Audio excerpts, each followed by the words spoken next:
Conspirar contra el aislamiento desde la comunicación comunitaria, alternativa y popular.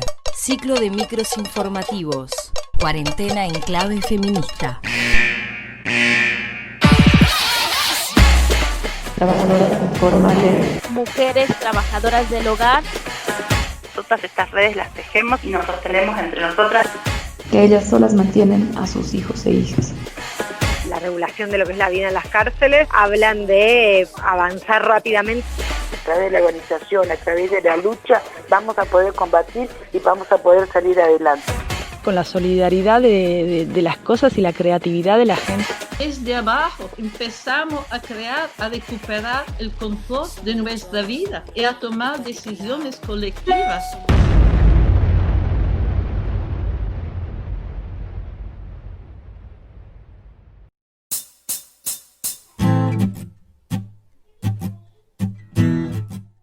En este capítulo vamos a reflexionar sobre la pandemia en clave antirracista, para pensar cómo viven la cuarentena las personas migrantes y racializadas. Entonces vamos a compartir testimonios de mujeres y personas de las disidencias sexuales que se organizan en tanto migrantes, afro e indígenas, en este caso resistiendo en el marco del COVID. ¿Cómo padecen la pandemia sectores subordinados en las relaciones coloniales, económicas, sociales, culturales? ¿Qué significa vivir una pandemia racializada? ¿Qué estrategias colectivas surgen en el marco de la pandemia para sostener la vida entre quienes son desconocidos por los estados y discriminados de todo trabajo registrado y con derechos vulnerados? ¿Cómo proyectar sociedades descolonizadas? La pandemia agrava condiciones de desigualdad previas. Por eso, en este microinformativo nos preguntamos: ¿cómo sobrelleva la pandemia a la población migrante y racializada? Compartimos el testimonio de la activista afrocolombiana Jessica Figueroa de la Asociación Ecuménica de Cuyo, parte del grupo de mujeres migrantes por la acción política de Mendoza, Argentina. Nos habla sobre las desigualdades que la pandemia deja al descubierto. Lo que esta pandemia ha demostrado es que, las desigualdades pesan distinto de acuerdo a los cuerpos y las cuerpas que portan ciertos rasgos y características, no solo físicas, sino socioculturales.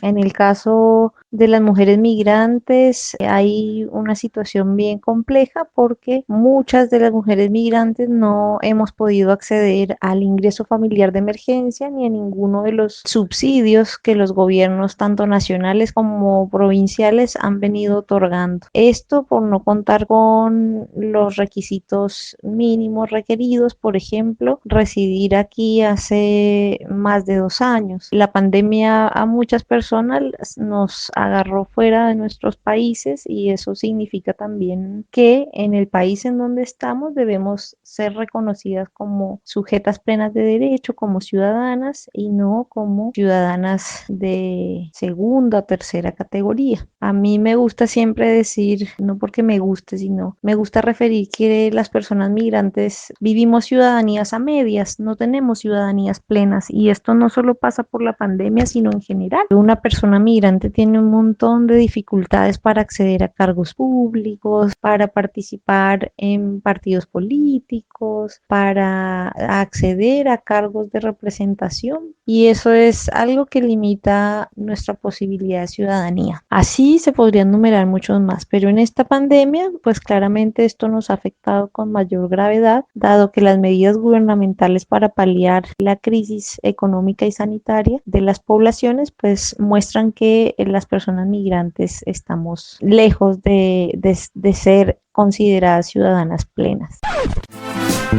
A continuación escuchamos a Gina Garibo, voluntaria de la organización Pueblos Sin Fronteras desde Tijuana, México. La pandemia por COVID-19 ha afectado la vida cotidiana de todas y todos. De forma específica y de forma adversa, ha afectado la vida de miles de personas migrantes, sobre todo mujeres, que radican en esta ciudad. En Tijuana, confluyen distintos perfiles de personas en algún tipo de situación de movilidad o de migración.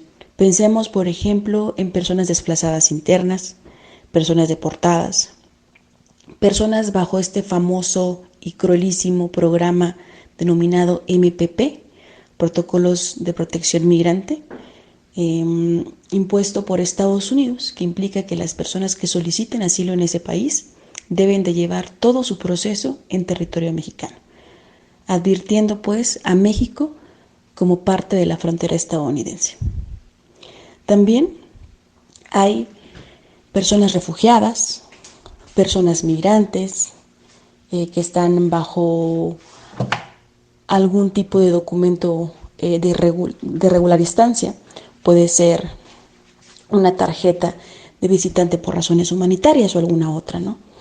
Asimismo, están las personas que no tienen ningún tipo de documentación, que están viviendo pues en la irregularidad, ¿no? Y se están enfrentando todas estas personas a una mayor precarización de la vida por la imposibilidad de continuar trabajando o de buscar trabajos más dignos, ¿no? Lo que he advertido específicamente para el tema de mujeres es que muchas de ellas han perdido sus empleos, muchas de ellas han padecido mayor violencia a manos de sus parejas, de sus familias, y muchas de ellas están pasando por crisis psicoemocionales ante la incertidumbre del contexto por COVID, ¿no? Es una situación muy compleja, sobre todo para personas que están buscando moverse, que están buscando salir de condiciones de violencia, y de repente esto de COVID viene a ser como un detente, no salgas de tu casa, pero en muchas ocasiones estas personas no se pueden dar, estas mujeres no se pueden dar el lujo o tener el privilegio de no salir de su casa porque tienen que trabajar, porque sus gastos deben de ser resueltos día con día, porque hay familias que dependen pues de ellas, ¿no? Desafortunadamente en Tijuana la situación se ha visto compleja, ¿no? Vemos como una suerte de lentitud por parte de las autoridades a poder trabajar estos temas que afectan directamente a las mujeres migrantes, y también vemos una suerte de no confianza por parte de las mujeres migrantes hacia esas instituciones. Hay una suerte de necesidad de acceso a la justicia de forma distinta.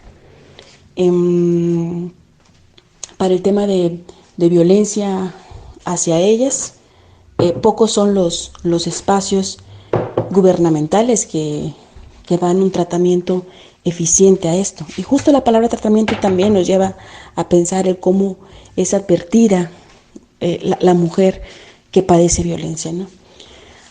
Asimismo, el enfrentar esas situaciones básicamente cae en los hombros de organizaciones de la sociedad civil que históricamente han estado al pendiente del tema migratorio, ¿no? No obstante, también en estos momentos de crisis, de pandemia, de incertidumbre, pues estos organizaciones no se están dando abasto para atender necesidades inmediatas, básicas de miles de personas migrantes, ¿no? No obstante, hay algunos ejercicios, acciones por parte de organizaciones para estar al pendiente de lo que está sucediendo con las mujeres migrantes. Asimismo, se está buscando que ellas puedan autoorganizarse, pero reconociendo esta situación pandémica, pues es difícil verse en grupos de reunión para poder platicar los problemas a los que se están enfrentando y buscar una forma de resolverlos. No obstante, una práctica de resistencia súper común y súper poderosa de estas miles de mujeres migrantes que ahorita están varadas en Tijuana, que ahorita están perdiendo sus estatus regulares de estancia en México, que están huyendo de alguna clase de violencia, pues están buscando hacer la vida. Y eso es lo más poderoso que podemos hacer, que se puede hacer, ¿no? Entrevistamos a Rafaela Pimentel del colectivo Territorio Doméstico de Trabajadoras de Hogar y Cuidados de Madrid, quien nos habla sobre la situación de las personas migrantes y también específicamente de las trabajadoras domésticas. La población migrante, ¿cómo ha vivido esta pandemia? Bueno, como se ha vivido en la crisis pasada del 2008 y en todas las situaciones que podemos vivir, pues un sector como el de la población migrante, igual que en otros sectores, pero de una manera más cruda, ¿no? Somos un sector donde no se nos da los derechos como a todas las personas que estamos viviendo.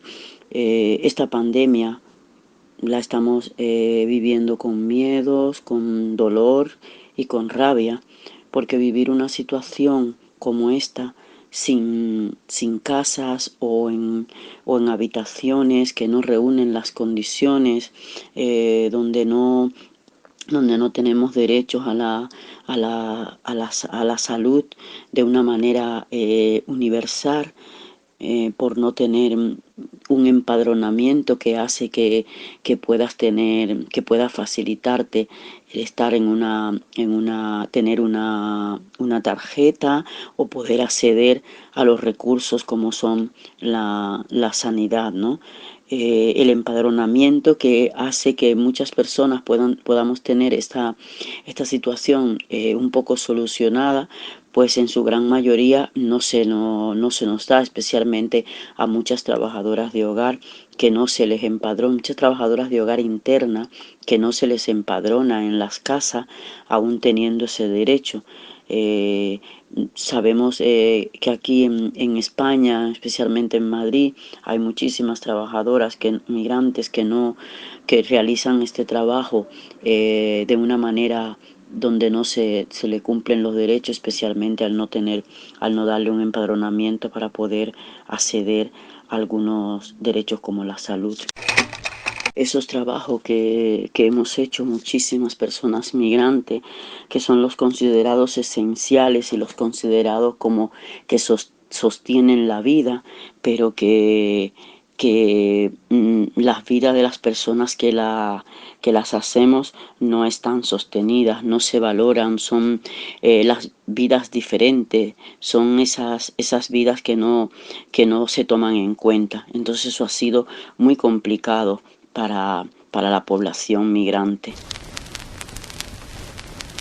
Se ha vivido de una manera esta situación muy complicada al tener los niños en casa, donde muchas familias tenían que hacer los deberes con una brecha digital como la que se tienen muchísimas familias migrantes por no tener un teléfono, por no tener internet en casa, por no tener esas habitaciones o esas casas en condiciones.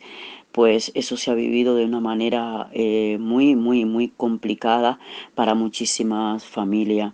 Se ha vivido también muy mal con la obligación de ir a trabajar, con miedo de ser contagiado, pero que muchas y muchos han tenido que estar en primera línea realizando esos trabajos esenciales, sin apenas derechos, sin estar contratados, sin estar con los derechos que se tiene que tener, y con ese miedo a ser contagiados, ¿no? Se ha vivido de una manera cuando cuando tienes que salir a trabajar en esos trabajos esenciales como es la gran mayoría que hacemos las personas migrantes, trabajo de empleo de hogar, trabajo de cuidado, de cajera, de limpiadora, de camareras de piso.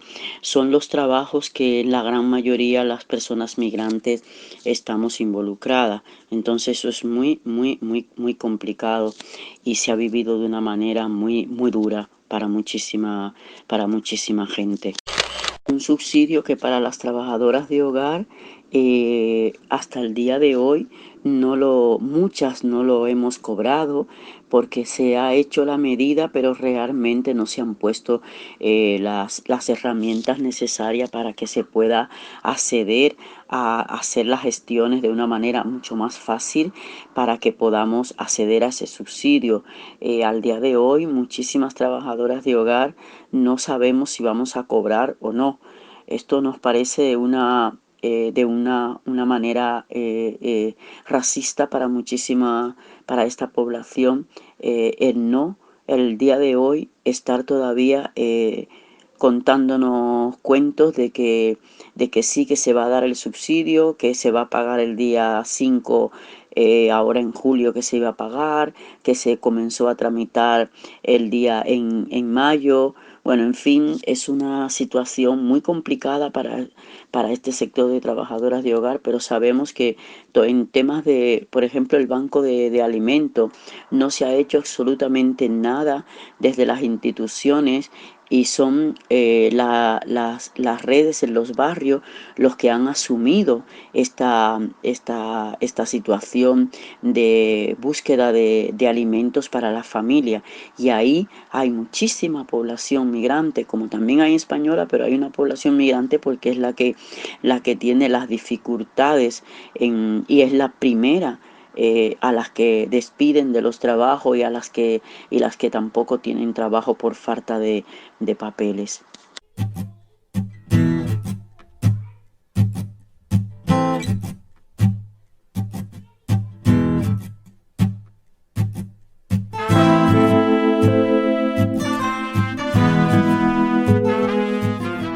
Las mujeres y disidencias sexuales afrodescendientes desde hace años vienen luchando por la visibilidad de su existencia en las genealogías históricas de nuestro continente. Asimismo, llaman la atención sobre las desigualdades raciales que continúan vigentes y se expresan en violencias, desigualdades sociales y económicas, discriminación de todo tipo. ¿Qué implica la pandemia para las afrodescendientes y afroargentinas? Responde Marcela Lorenzo de la agrupación Sangó de Buenos Aires. Esta pandemia sinceramente no es algo de la cual las mujeres afrodescendientes estamos exentas, sino que realmente nos ha atravesado muy fuerte en lo que es lo socioeconómico. Muchas realmente mujeres que son sostén de hogar, madres solteras, afrodescendientes, la verdad que la están pasando bastante mal porque realmente no pueden trabajar, no pueden solventarse. Por consiguiente, esto conlleva no poder pagar un alquiler, estar endeudada en otros impuestos que realmente son parte de la cotidianidad. Con respecto a la migración compartimos algunas cifras. Las mujeres conforman casi la mitad de los 272 millones de migrantes y la mitad de los 19,6 millones de personas refugiadas del mundo. En muchas ocasiones, son cuestiones de género las que obligan a salir de sus países. Por ejemplo, el contexto de violencia sexual o basada en género en sus países de origen o la feminización de la pobreza.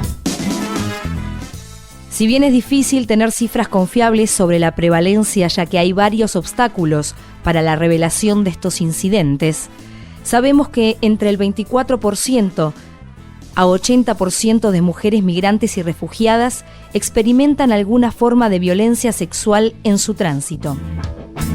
Las mujeres y los hombres viven experiencias de migración diferentes, por lo que en contextos de emergencia como la derivada de la COVID-19, también se enfrentan a retos distintos que pueden poner a las mujeres y niñas migrantes y personas LGTB refugiadas en situaciones de mayor vulnerabilidad. Lila García, de la Universidad de Mar del Plata, explica las situaciones de las personas transmigrantes agravada por la pandemia. Mi nombre es Lila García, soy investigadora de CONICET, con lugar de trabajo en la Universidad Nacional de aquí de Mar del Plata, y participo en un proyecto de extensión donde trabajamos con chicas trans, la mayoría trabajadoras sexuales, y de la mano de eso, como son todas migrantes, creo que su situación sirve como de vehículo para dar cuenta de cómo las personas migrantes están experienciando no solo la pandemia, sino en particular el aislamiento. Creo que hay dos grandes problemas como muy estrés que afectaron a las personas migrantes en general y a las chicas en particular. Uno es el tema del acceso al empleo y el otro es la documentación. Por el primero, las personas migrantes suelen tener empleos precarios, esto es transversal a todas las comunidades y a todas las nacionalidades. Son empleos que muchas veces dependen mucho de la movilidad, como choferes de Uber o venta de comida típicas en la vía pública. También empleo en la construcción, pero en general todo el nivel de empleo de las personas migrantes está atravesado generalmente por la precariedad y mucho caracterizado por la movilidad. Entonces, al decretarse la inmovilidad, y acá me refiero al aislamiento claramente, sus trabajos se vieron prontamente cortados. Fue como inmediato. En uno de los espacios donde también estoy, que es el espacio Agenda Migrante 2020, todos los referentes de distintos colectivos estaban dando cuenta de esto, de que enseguida trabajadoras domésticas, construcción, choferes de Uber, los chicos que trabajan en pedidos ya, etcétera, vieron afectado su trabajo. Y después la contracara de esto, ayer lo escuchaba en un espacio, como la movilidad de estas personas fragilizadas en situación de precariedad, refiero a los de pedidos ya, Globo, choferes de Uber, los deliveries, etcétera, como la movilidad de estos empleos precarios permiten la inmovilidad de todo el otro grupo poblacional. Y hay como un componente extranjero muy grande en estos trabajos muy precarios, son como los últimos eslabones de la cadena productiva y los que terminaron asegurando un aislamiento apropiado para todo el resto de la sociedad. La principal medida destinada a las personas migrantes por sus características no tenían que ver claramente con financiamiento a las empresas y algún otro tipo de medida más macro, sino el IFE, el ingreso familiar de emergencia, fue la principal medida a la que podían llegar a tener acceso. Ahora lo que ocurrió, todo surge de un relevamiento de espacio que le decía de Agenda Migrante 2020, más del 85% de las personas migrantes no recibieron el IFE. La verdad, no podría decir qué es lo que pasa, pero pese a que se ha apelado de manera individual y también se ha apelado de manera más colectiva, recurriendo a canales políticos, no hubo movimiento en este eje, o sea, incluso en el segundo pago del IFE tampoco se modificó esta situación, entonces quedaron como muy expuestas las personas migrantes, en particular las chicas trans. Y hay varios problemas por los cuales tienen dificultades para acceder al IFE. Uno tiene que ver con el tema de la documentación, otro está heredado de la gestión anterior y en particular las chicas trans, muchas atravesadas por el aparato penal, han tenido de manera sostenida dificultades para mantener o acceder directamente a la regularidad migratoria. Entonces, de una u otra manera, quedaban afuera del IFE. Esto que les decía de la documentación, que sería como el segundo gran eje, se vieron las dificultades del acceso a la documentación, tanto para este tema del IFE, que si recuerdan pedían 2 años de residencia legal, y entonces acá había un problema derivado de la gestión anterior, donde muchas personas pasaron a la irregularidad. Hubo serias dificultades para regularizar bajo la gestión anterior, las tasas eran imposibles, la posibilidad de acceder a lo que se llamaba certificado de pobreza también era difícil de conseguir, se cambió al sistema RADEX, que era un sistema solo por internet, entonces claramente las personas que no tenían manejo de herramientas digitales o que no tenían directamente acceso a internet o teléfonos que te permitieran navegar la página quedaban afuera de esto. Los turnos para las asistentes sociales para acceder al certificado de pobreza eran eternos. Cuando digo eternos, lo que quiero decir es que si bien te lo daban de aquí a un año, entre que pasaba ese periodo hasta que llegabas al turno se te caía algún papel anterior. Y lo interesante acá es que todos los papeles que una persona inmigrante necesita para regularizar son emitidos por el Estado argentino o por algún otro Estado. Entonces, en esta estatalidad quedaba la persona licuada y con dificultades o directamente imposibilidad de acceder a la regularidad. Y el otro tema donde impactó el tema de la documentación fue para la movilidad misma. Los primeros permisos que salieron no contemplaban que uno tuviera residencia precaria o que uno tuviera pasaporte, solo se admitía DNI y muchas personas extranjeras no tienen DNI. Si miramos otros países, el acceso a las prestaciones sociales de emergencia ha sido de manera universal con independencia de la situación regular, y en esto Argentina se ha quedado a la saga, y eso que Argentina tiene una ley migratoria muy favorable y basada en derechos humanos, pero la verdad que el núcleo duro de esta que podríamos llamar política del derecho a migrar son las políticas sociales. La línea de corte viene ahí, hay un tope un hueso muy difícil de roer, por decirlo de alguna manera.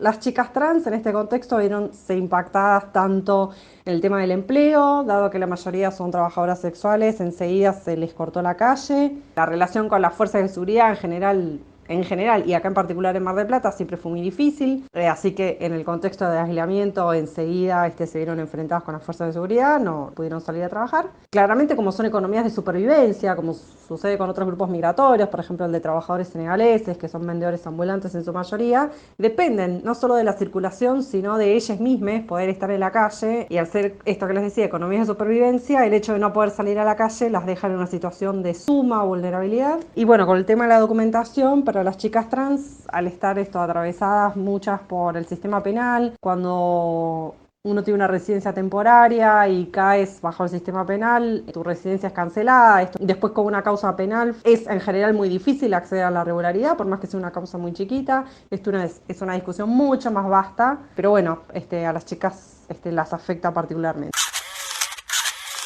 En referencia a la situación de la población migrante de África en las grandes ciudades de Argentina, escuchamos a Sonia Boscovoynik, de la Universidad Nacional de La Plata. Les voy a charlar un poco sobre la situación de la población senegalesa de La Plata durante la pandemia. Bueno, algunas de las preocupaciones más grandes que tiene hoy en día la comunidad es que no están avanzando en su proyecto migratorio, el cual consiste en poder enviar a su familia de origen remesas de manera continua para garantizar la subsistencia de sus familias allá y poder prosperar socioeconómicamente en sus lugares de origen.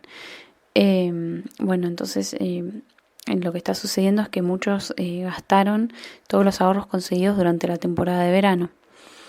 Por otro lado, algunas personas quedaron varadas también en otras ciudades, en ciudades costeras, porque es muy común que durante la temporada de verano ellos vayan a trabajar a la playa. Entonces, fue bastante complejo el retorno porque, no sabían usar las plataformas para tramitar los permisos, tenían que conseguir el dinero para pagarle a algún taxista o pagar la nafta. Entonces fue bastante complejo y se demoró el retorno de muchos de ellos hacia La Plata. Otra cuestión a tener en cuenta es que en Argentina en general no recibieron por parte del Estado material en su idioma natal, que es el Wolof, que explique las medidas de prevención del contagio del COVID-19. En relación a cuestiones económicas, también otro tema a tener en cuenta es que se están generando deudas en relación a los alquileres que no están pudiendo pagar. Entonces, en este contexto, donde ellos estuvieron varios meses sin percibir ingreso alguno, porque como se sabe, la gran parte de ellos se dedica a la venta informal, al comercio ambulante. Y como tienen esta inserción laboral informal, al no trabajar directamente dejan de percibir cualquier tipo de ingreso. Entonces, ellos observan que en algunos comercios comienzan a retomar las actividades, tal vez sin abrir la persiana del todo, pero sí empiezan a atender clientes y ellos consideran que tomando ciertas medidas podían salir también a ofrecer su mercadería. Y acá se ve como con mucha claridad la cuestión del racismo, porque comienzan a ser perseguidos por la municipalidad y la policía por violar la cuarentena. Pero ahí hay como un ensañamiento particular con las personas senegalesas, porque no eran los únicos, que estaban rompiendo, con la cuarentena. Y en este contexto se dieron detenciones arbitrarias Y bueno, frente a la detención de un chico de la comunidad, los senegaleses de La Plata se organizaron junto con la Ciega y llamando a movilizar a otros grupos y organizaciones. Se movilizó a la comisaría primera y al día siguiente a la fiscalía. Y bueno, los senegaleses saben que esta es una manera de presionar para apresurar el procedimiento y mostrar el acompañamiento a la persona detenida. Bueno, unos datos interesantes son un relevamiento que realizó la coordinadora migrante durante el ASPO, que señala que solamente un 5% de la comunidad senegalesa recibió el IFE. Y bueno, esto se debe a que son pocos los que pudieron recibir el DNI y a otras personas aún con DNI se les denegó el IFE. Y además fue bastante complejo el tema de suscripción, tuvieron que recurrir a un contador particular porque la inscripción, la plataforma era bastante difícil para ellos. Bueno, por suerte hubo bastante solidaridad por parte de distintos sectores y pudieron recibir donaciones de dinero y de alimentos de distintas campañas, bueno, organizadas por la Coordinadora Migrante, por la UH, por donaciones del FOL, donaciones de gente independiente también que se solidarizó. Pero bueno, frente a la falta de respuesta del gobierno provincial y municipal frente al reclamo de ayuda alimentaria, la Coordinadora Migrante se organiza con ellos y logra obtener alguna ayuda por parte del Ministerio de Desarrollo de la Comunidad de la Provincia de Buenos Aires.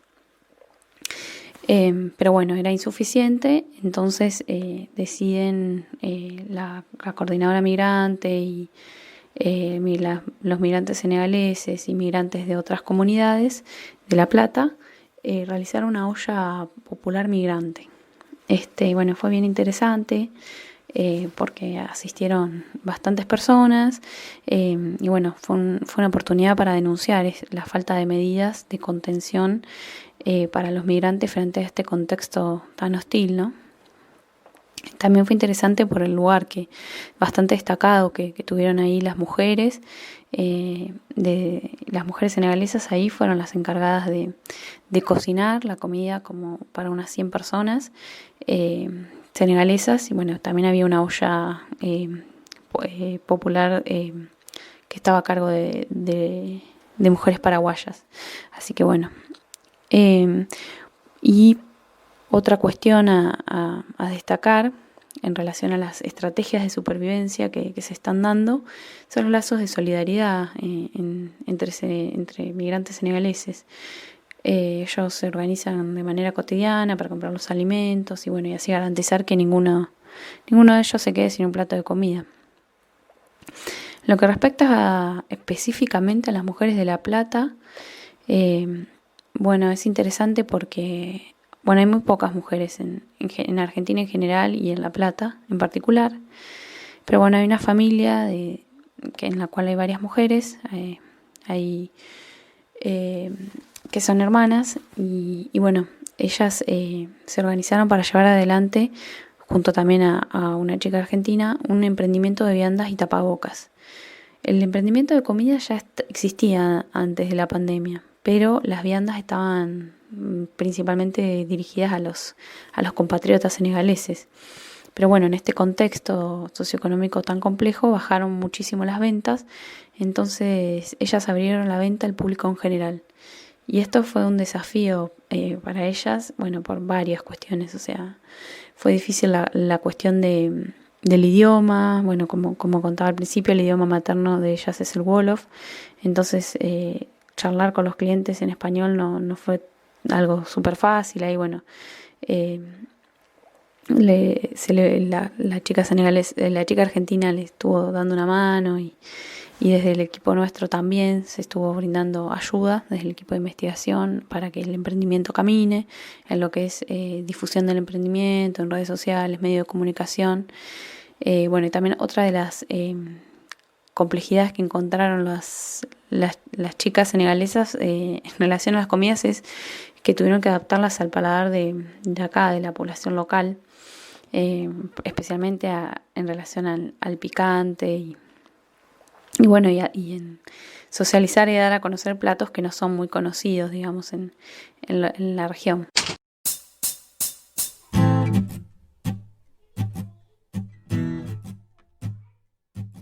Entre los riesgos específicos que la pandemia ha implicado en la población migrante y racializada, particularmente para las mujeres, se encuentran precarización laboral, explotación e impacto socioeconómico.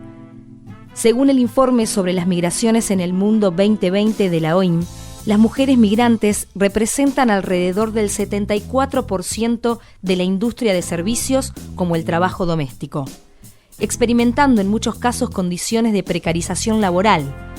Gran parte de sus ingresos se destina a sostener sus familias en países de origen. Durante el brote de la COVID-19, las restricciones de movilidad y de viaje ponen en riesgo los ingresos de las mujeres migrantes, en particular de aquellas que laboran en las casas de otras personas. Además, el impacto de la crisis de empleo en el marco de la COVID-19 puede ser desproporcionado para grupos poblacionales menos protegidos, como las mujeres y las personas migrantes. Durante una crisis sanitaria, con implicaciones en la movilidad de las personas, como la COVID-19, las mujeres migrantes que realizan trabajo doméstico, y sobre todo aquellas que se encuentran irregulares, se vuelven más dependientes de sus empleadores y quedan más alejadas de los servicios de protección social. Rechazo xenofóbico. La estigmatizadora idea de que las personas migrantes tienen COVID-19 solo por el hecho de ser migrantes las convierte en blanco de amenazas. En el caso específico de las mujeres y disidencias sexuales migrantes, esta discriminación puede acarrear consecuencias como la falta de atención adecuada en centros de salud y otros lugares asistenciales que tienen directa relación con el hecho de ser mujeres, como la atención en embarazos o la asistencia legal y psicológica por violencia de género. En el caso de la población trans y travesti migrante, el acceso a la salud se vuelve aún más complicado por una combinación de discriminaciones xenófobas, machistas y heteronormativas. Sobrecarga de cuidados. En todo el mundo, las mujeres y femeneidades realizan alrededor del doble de trabajo doméstico no remunerado y de cuidados que los varones. La carga laboral por el cierre de escuelas y la atención que requieren las personas que caen enfermas es muchas veces asumida e impuesta a las mujeres. Incremento de la violencia basada en género. Las restricciones de movilidad y cuarentena obligan a muchas mujeres y personas de la disidencia sexual a recluirse con sus abusadores o potenciales abusadores. La violencia basada en género ya existente se ve exacerbada por la incertidumbre laboral y migratoria y el distanciamiento social. Para muchas personas migrantes que no tienen suficientes redes de contacto en los países de tránsito y destino, la reclusión con su agresor es un peligro latente. Gina Garibo de Tijuana, Jessica Figueroa de Mendoza y Rafaela Pimentel de Madrid comparten prácticas generadas en plena pandemia para organizarse y resistir en tanto mujeres migrantes. Asimismo, Jennifer Piña, de la Brigada Migrante Feminista de Chile, habla de estrategias en el marco de un país movilizado. Y es difícil poder rastrear de una forma súper clara estos ejercicios y estas acciones de resistencia, pero el estar todos los días al frente de familias, no aceptando las condiciones de violencia que están viviendo, implica un reto de autoafirmación que en este momento de pandemia ha venido a crear procesos de reflexión más internos. Espero que en un momento no muy lejano muchas mujeres migrantes puedan reunirse para exteriorizar sus sentires y tejer juntas alguna forma de enfrentar estos efectos adversos que han estado confrontando cotidianamente. Un ejemplo muy concreto de este tipo de resistencias lo tengo de una madre de familia, una mujer hondureña refugiada aquí en México, quien fue mandada a su casa como a mediados de inicios de esta pandemia. Perdió su empleo, se fue sin ningún tipo de apoyo por parte de su entonces empleador, y ella ha buscado cientos de formas de poder vender algún tipo de productos, de coser cubrebocas, para que algunas otras personas, también migrantes sobre todo, lo puedan vender en las calles, ¿no? Entonces, muchas mujeres que han perdido sus empleos y que quieren sacar a sus hijos y a ellas mismas adelante ante este periodo de pandemia, pues no han parado, sino que han buscado formas creativas de poder enfrentarlas desde sus realidades concretas, ¿no? Muchas de ellas no tienen el privilegio de quedarse en casa porque tienen que solventar gastos corrientes todos los días. Y lo que sí he de resaltar es la forma creativa que tienen y que han desarrollado, pues, para enfrentar este tipo de situaciones de precarización extrema de la vida, ¿no? Asimismo, considero muy vital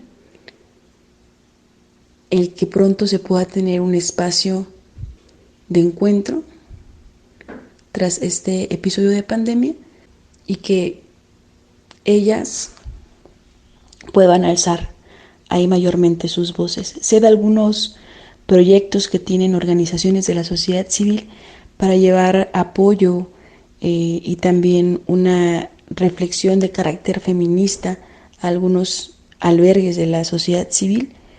No obstante, aquí el gran reto es que estas reflexiones y estos espacios también de acompañamiento y de confianza lleguen a las colonias donde las migrantes están pues ya sentadas o intentando pues hacer la vida en Tijuana. Eso sería sumamente poderoso y es sumamente importante. Y en este momento pandémico también por parte de la sociedad civil existe una suerte de no tener claridad sobre qué hacer, sino estar reaccionando al momento de forma en emergencia, pues. Pero poco a poco se han ido aclarando algunas rutas a seguir.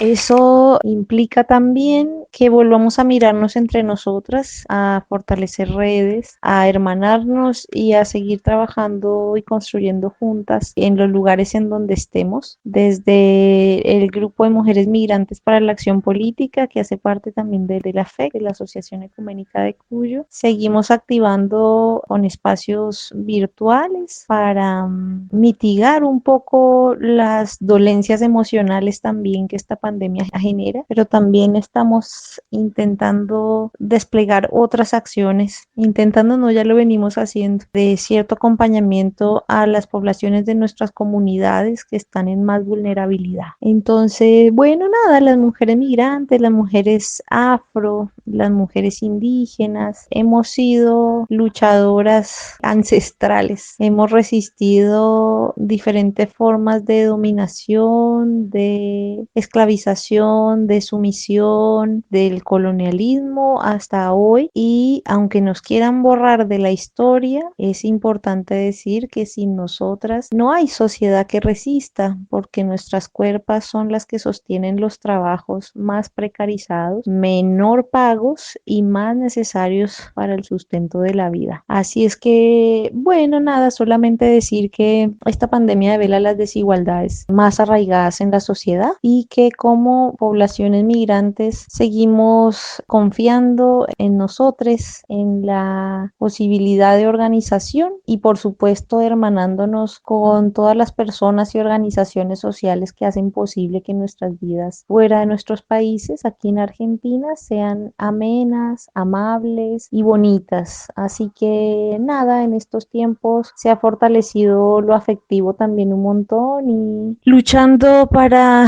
poder sobrellevar todo esto fuera de nuestros lugares de origen, sabiendo que allá también en muchos países las restricciones de la pandemia han sido sumamente laxas, como en el caso de Chile, de Colombia, de Ecuador, donde vemos con preocupación que nuestras familias están siendo objetos de políticas económicas que no favorecen la salud ni el bienestar de las poblaciones. Así que desde aquí también construyendo puentes de diálogo con nuestras familias, con nuestras organizaciones hermanas. ¿Qué estrategias colectivas se dan para hacerle frente a esas violencias?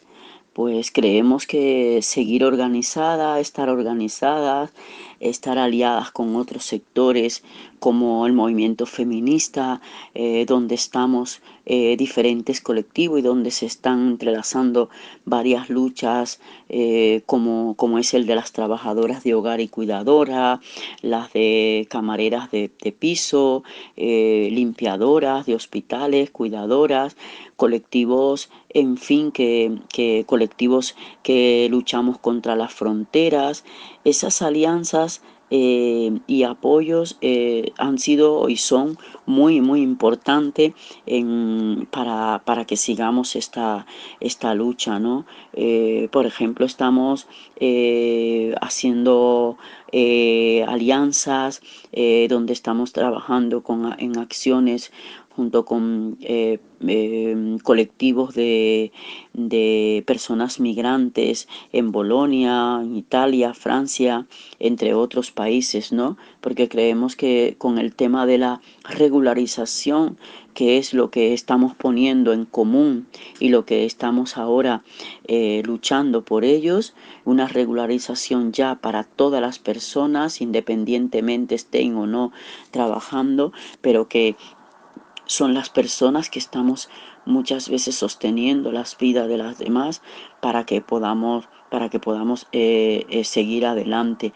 Son las que hemos estado en primera línea en esos trabajos esenciales e imprescindibles, pero que muchos no eran visibles y no tienen los derechos que tienen los demás. Estas son esas estrategias que estamos haciendo y que creemos que es un buen momento para estar todas y todos juntos por el tema de la regularización de las personas migrantes y estar siempre en lucha como hemos estado organizadas y estar juntas y juntos para poder visibilizar y que ya de una vez por todas toda esta población que sostiene las vidas de la gente, que hace que una sociedad esté funcionando de la manera, sea como sea, pero que somos por la población migrante, que esto está funcionando en un mundo donde un mundo capitalista, patriarcal y racista, que lo queremos cambiar a un mundo de otra manera, pero es el mundo que estamos moviendo ahora y lo estamos moviendo en su gran mayoría las personas migrantes y en su gran mayoría las mujeres que estamos realizando en su gran mayoría esos trabajos que sostienen la vida de la gente.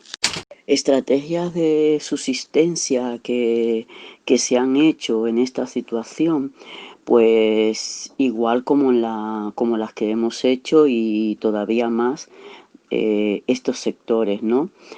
Seguir organizadas, seguir apoyándonos entre todas y todos, las cajas de resistencia que han servido para que a muchas personas se nos sostenga por falta de trabajo, por estar enferma, porque se han echado de los trabajos, por el tema de alimentos, que muchas personas se han quedado sin ni siquiera para comer y ese sostenimiento, esos grupos esos bancos de alimento que se han hecho en los barrios y que las personas mismas lo han hecho, donde las personas migrantes hemos participado de una manera en primera línea, aún con las dificultades que tienen muchos, pues estas son de las estrategias de subsistencias que se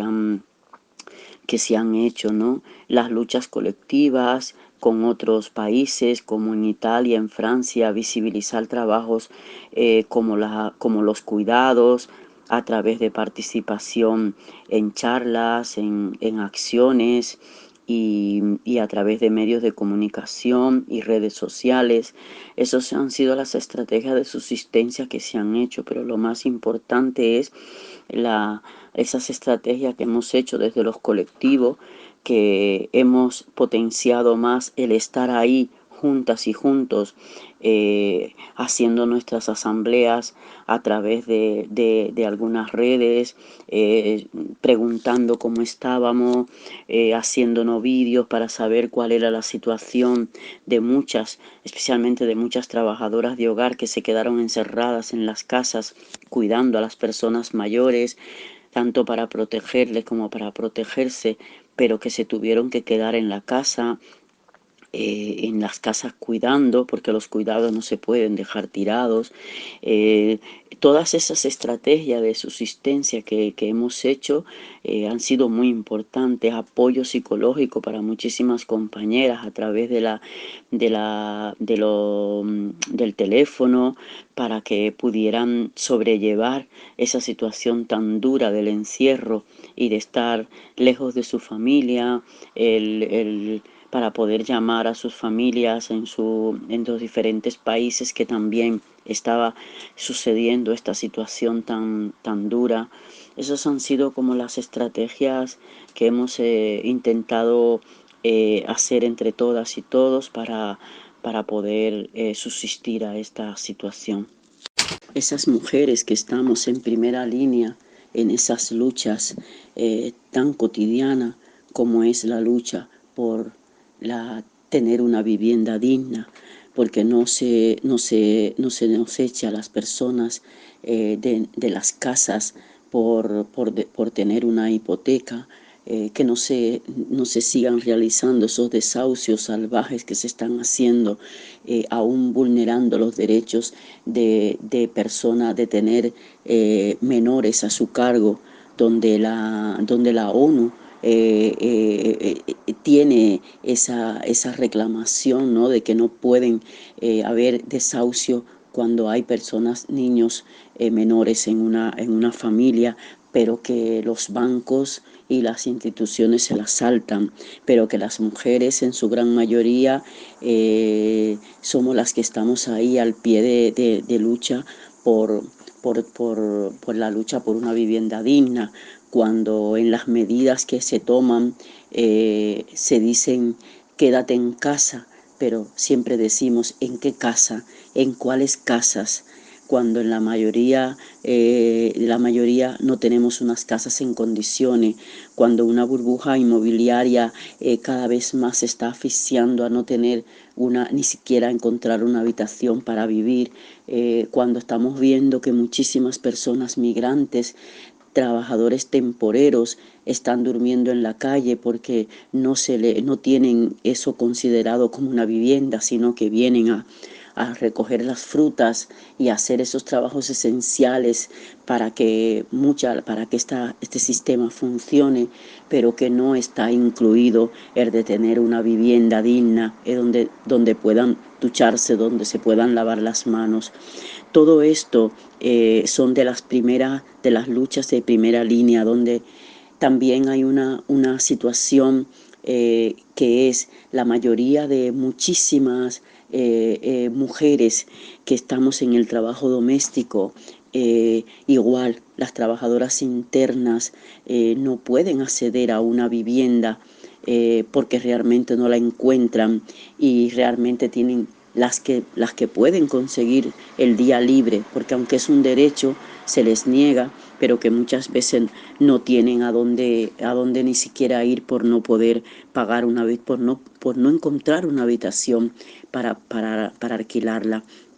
El tema de la reagrupación familiar, para muchísimas familias, especialmente muchas mujeres trabajadoras de hogar que no pueden acceder a esa reagrupación, porque ya sabéis que hay que estar 3 años invisible en países como este de España, donde hasta los 3 años que te hagan un contrato no puedes acceder a una tarjeta, donde luego ya después de 2 años es que puedes reagrupar.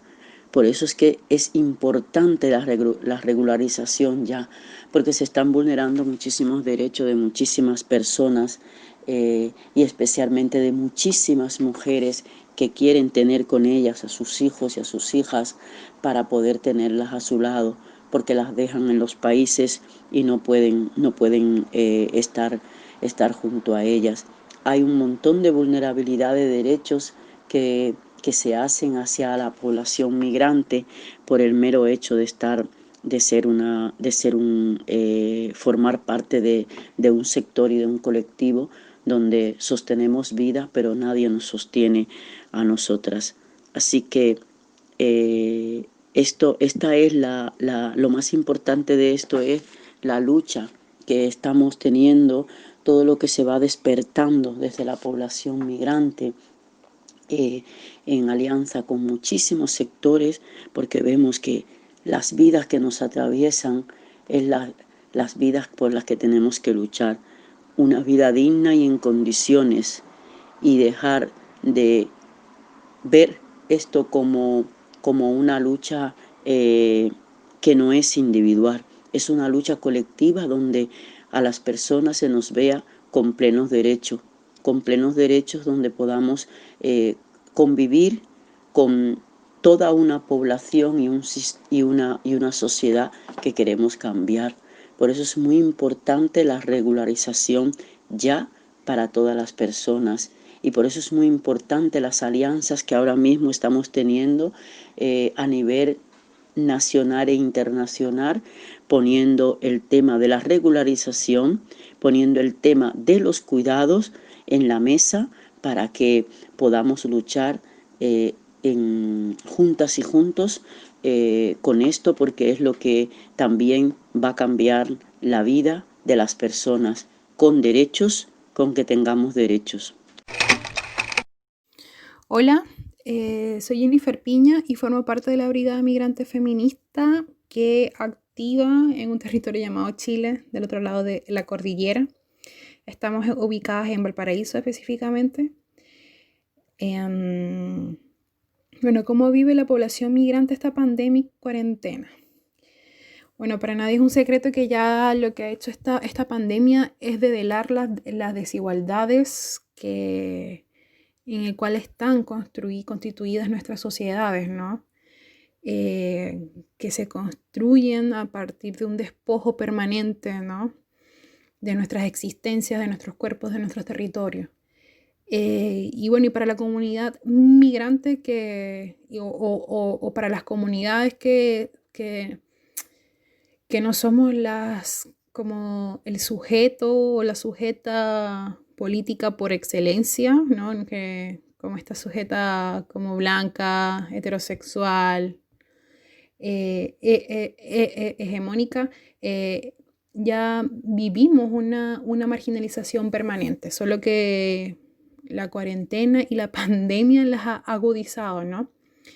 Bueno, hemos visto cómo el Estado se ha encargado de marginalizarnos constantemente, dejarnos afuera de cualquier garantía social, por muy empírica que ésta sea, porque en Chile si tú no tienes RUT, si tú no tienes visas, si tú no tienes tus papeles al día, no tienes derechos. Entonces, ante esto te coloco en una situación de marginalidad permanente, ¿no? Y todo lo que esa violencia estructural se traduce para nuestros cuerpos y para nuestras comunidades, ¿no? También hemos visto cómo esta violencia, ¿no? Se ha desplegado también en los medios de comunicación, ¿no? Señalando a las comunidades migrantes, sobre todo las comunidades migrantes negras, las comunidades de Haití, han sido como señaladas como o ha habido todo un despliegue racista en señalar a la comunidad migrante que es la portadora del COVID, por ejemplo, ¿no? Entonces, bueno, ante eso, ante un Estado que nos despoja, también es un Estado que nos marginaliza y que nos convierte en estos agentes patógenos, ¿no? Y bueno, y ante esto, las estrategias de subsistencia que hemos desarrollado en la cuarentena, nos hemos visto necesidad de fortalecer nuestras redes de apoyo comunitaria, ¿no? Nosotras igual habíamos estado desde nuestra conformación, hemos estado siempre en una situación de crisis y de contingencia permanente, ¿no? Solo que este contexto la masifica, ¿no? y la intensifica. Tenemos un fondo comunitario de emergencia antirracista para poder ir en apoyo y poder paliar un poco las necesidades de nuestras comunidades, así bien siendo en alimentación, poder también apoyar las autonomías de diversas mujeres para que puedan seguir sosteniendo sus oficios, ¿no? Y eso hemos estado, ¿no? Tratando de poder resistir en comunidad. Y claro, y por supuesto que el racismo en estos momentos de crisis global, el racismo como violencia se recrudece, ¿no? Y se hace más presente, donde también este estado de control, este estado vigilante, te castiga, ¿no? Y genera estos cuerpos para despreciar, ¿no? Estos cuerpos para justificar su violencia, ¿no? Como es el caso también, como lo ha habido como en estos últimos días, como el caso del Machis Celestino Córdoba, que lleva más de 85 días en huelga de hambre y ante su situación crítica hay un estado indolente que no da respuesta y que no le permite tampoco ejercer sus prácticas espirituales ¿no? Entonces, bueno, hemos visto también cómo este estado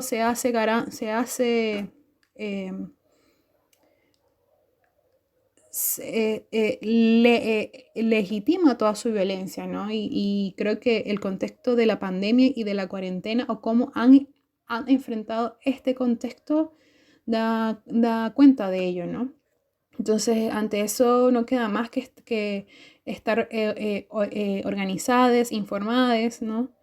Y también combatir también todo lo que ha implicado esta virtualización o esta virtualidad de nuestras vidas, ¿no? Que también estos territorios virtuales no dejan de ser territorios en disputa, territorios de tensiones, donde también hemos visto también cómo se ha reconfigurado el fascismo, cómo se ha reconfigurado estos grupos de odio y han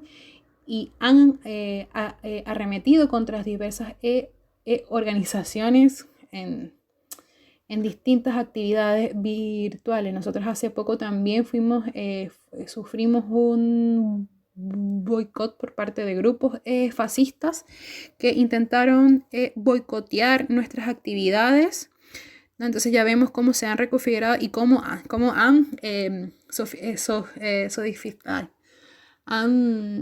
transformado sus ataques y sus formas, ¿no? Como que también nos quitaron las calles, también nos quieren quitar estos espacios. Entonces es un llamado también a que también pensar estos espacios virtuales como también son territorios de disputa y también se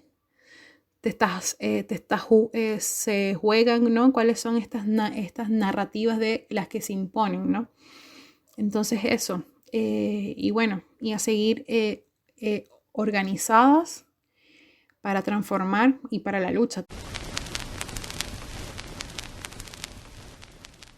Desde la agrupación Yangón, que es la agrupación la cual presido, realizamos nuestra primera campaña, la cual fue una campaña solidaria donde se recaudó dinero y realmente pudimos ayudar a 30 familias, en su mayoría mujeres con hijos, hijas, hijes, adultas mayores y también a hombres adultos mayores. Consideramos que es la población que está en riesgo, cualquiera de ellas, ya sea los adultos mayores por el tema de su salud y también las mujeres con hijos, porque bueno, hay que alimentar esas bocas, no solo la de los niños y niñas, sino también las de ellas para poder estar al lado de la familia en esto de que realmente el hecho de la pandemia ha agudizado el trabajo que realizamos como mujeres, sobre todo dentro de la familia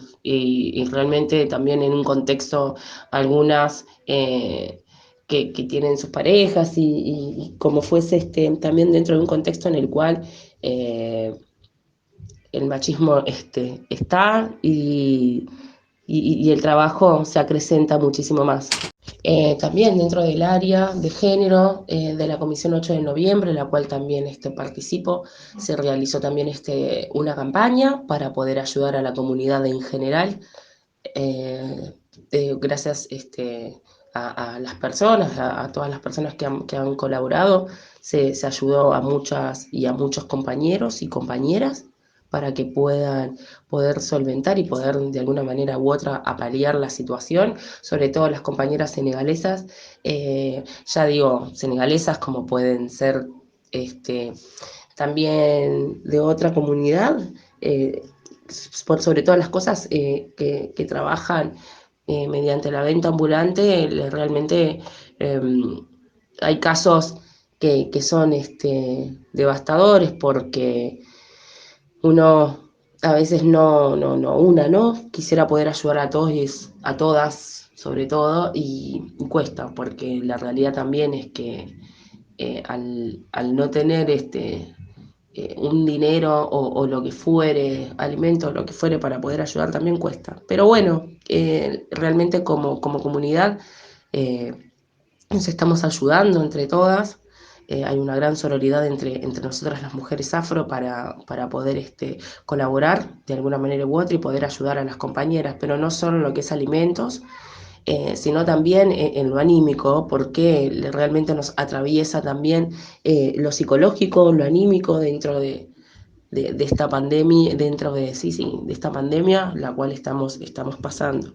La verdad que tratamos, ya sea dentro de la agrupación, ya sea por la agrupación o el área de género, de poder contenernos, de estar apoyándonos para que, bueno, esta situación pase pronto, pero también no nos encuentre solas, sino que acompañadas. Compartimos el testimonio de Gladys Flores, militante afro-guaraní políticamente negra del grupo Tema, sobre la situación de las mujeres negras en el marco de la pandemia.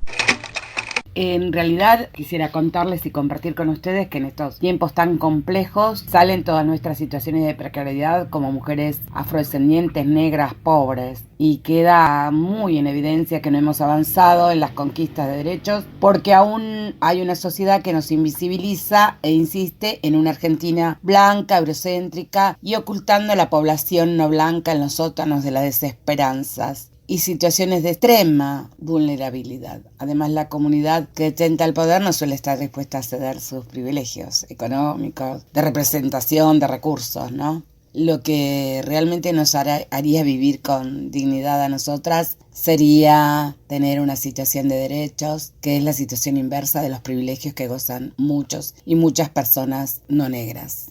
Los dispositivos que ayudan a perpetuar el racismo son los medios de comunicación, entre otros, quienes nos ofrecen narrativas de poder construidas como lo natural, ocultando que han sido construidas mediante intereses de poder. Y no es una enunciación arbitraria, es una realidad que se grita en números. Nosotras, como siempre, estamos buscando estrategias y salimos y nos armamos como podemos con las estrategias que tenemos a mano que tiene que ver con la sororidad entre nosotras. Se hacen colectas, vamos apelando a la solidaridad y sororidad de otras personas. Y aún hoy todavía es tan vigente lo que decía Harriet Tubman, una mujer negra de Estados Unidos, que se había dedicado a libertar a negros y negras esclavizadas. Y ella decía que tenían derecho a 2 cosas, la libertad o la muerte. Y si no podía tener una, iba a tener la otra. Y aunque parezca terrible, considero que sigue siendo vigente esa frase.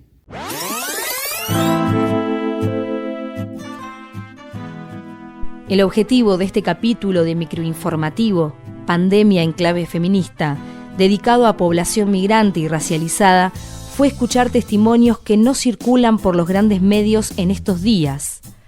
Informamos sobre el bosque detrás del árbol de la pandemia, conocer las iniciativas colectivas y populares para resistir y para transformar el mundo hacia adelante. Invitamos a entrenar la mirada interseccional que muestra las desigualdades de clase, género, sexualidad, raza y nacionalidad que están imbrincadas, entretejidas, como así también deben estarlo las resistencias. Por una sociedad multicolor, diversa y revolucionada. Somos Plaga. Por colectivo, yo no fui. Somos el tipo de personas que no entran en el plan de emergencia. Cuerpos extraños, el descarte de una sociedad que nos trata en cualquier circunstancia como ciudadanos de segunda. Para ellos, nosotros somos el virus. Lo sabemos.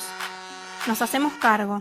Mutamos, sobrevivimos y por eso no hay anticuerpo que nos detenga. Estamos inmunizados a cualquier mierda, porque hemos pasado la mayor parte de nuestras vidas expuestas a la pobreza, al hambre, al consumo, a la vida en la calle, a la cárcel, a los síntomas y a las secuelas del capitalismo. Sobre su efecto en nuestras vidas podemos escribir largo y tendido. Por eso, no hay cuarentena ni obediencia que nos aseguren una vida vivible bajo los parámetros de una sociedad de la que pareciéramos no ser parte. Y que otros sean lo normal. El viejo Larus de lo normal